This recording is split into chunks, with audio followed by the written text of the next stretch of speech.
এটাই হলো সুকমানাহা গ্রাম, পল্লা নদীর কোল ঘেঁষে গড়ে ওঠা এক ছোট কিন্তু ভালোবাসায় ভরা জায়গা। একটা নিরিবিলি পরিবেশ, যেখানে নদীর বাতাসে মিশে থাকে মানুষের নিঃশ্বাস। যে জায়গাটিকে সবাই চেনে পল্লার পান নামে, নদীর পাড়ে গড়ে ওঠা আমাদের সুখ দুঃখের সাথে এই ছোট গ্রামটি। এই গ্রামের প্রাণ হলো আমাদের বাজার।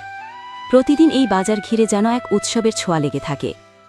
সকাল থেকে শুরু হয় কোলাহল, কেউ আসে মাছ কিনতে, কেউ তাজা সবজি নিতে, আবার কেউ আসে স্রেফ পরিচিত মুখগুলোর সাথে দেখা করতে, দুটোকা কথা বলার আশায়। দূর দূরান্ত থেকে মানুষজন আসে এই বাজারে। এখানে একত্রিত হয় শুধু সামগ্রী নয়, ভালোবাসা, সম্পর্ক আর স্মৃতিরাও। এই বাজারের প্রতিটি দোকান যেন একত্রিত এক গল্পের কেন্দ্রবিন্দু।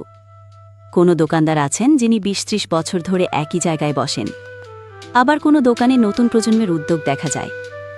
এই বাজারই আমাদের সুকমানাহায়ের গর্ব। বাজারের ঠিক পাশেই আছে আমাদের বিদ্যালয়, একটি শান্ত শিক্ষামূলক পরিবেশ, যেখানে প্রতিদিন গড়ে ওঠে আগামী দিনের স্বপ্ন।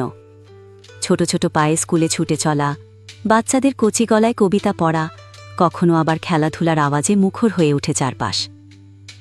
এই স্কুলটা শুধু পড়ালেখার জায়গা নয়, এটা হলো চরিত্র গঠনের জায়গা, নতুন দৃষ্টিভঙ্গি তৈরির জায়গা, যেখানে শেখা হয় সমাজ আর জীবনের আসল পাঠ।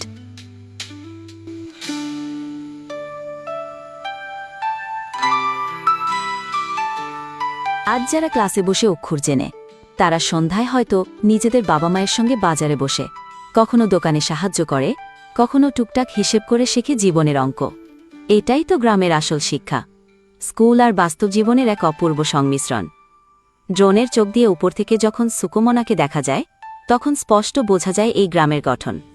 একদিকে শান্ত অথচ গভীর পল্লা নদী, মাঝে প্রতিদিনের জীবনমুখর বাজার, আর একপাশে বিদ্যালয়ের ছায়ায় গড়ে ওঠা ভবিষ্যৎ। নদী, বাজার আর বিদ্যালয়, তিনটি স্তম্ভ মিলে সুকমনাকে গড়ে তোলে এক জীবন্ত প্রাণবন্ত গ্রাম হিসেবে। এই গ্রামটা শুধুই একটা জায়গা নয়, এটা হলো ভালোবাসা, ঐতিহ্য আর আশা নিয়ে বাঁচা। এটা হলো এক জীবন্ত গ্রাম্য জীবনচিত্র। বাজার আমাদের জীবন, বিদ্যালয় আমাদের ভবিষ্যৎ, আর পল্লা নদী আমাদের প্রকৃতির আশ্রয়। এই ভিডিওটি যদি আপনাদের হৃদয় ছুঁয়ে যায়, তাহলে লাইক দিন, কমেন্ট করে জানিয়ে দিন আপনারও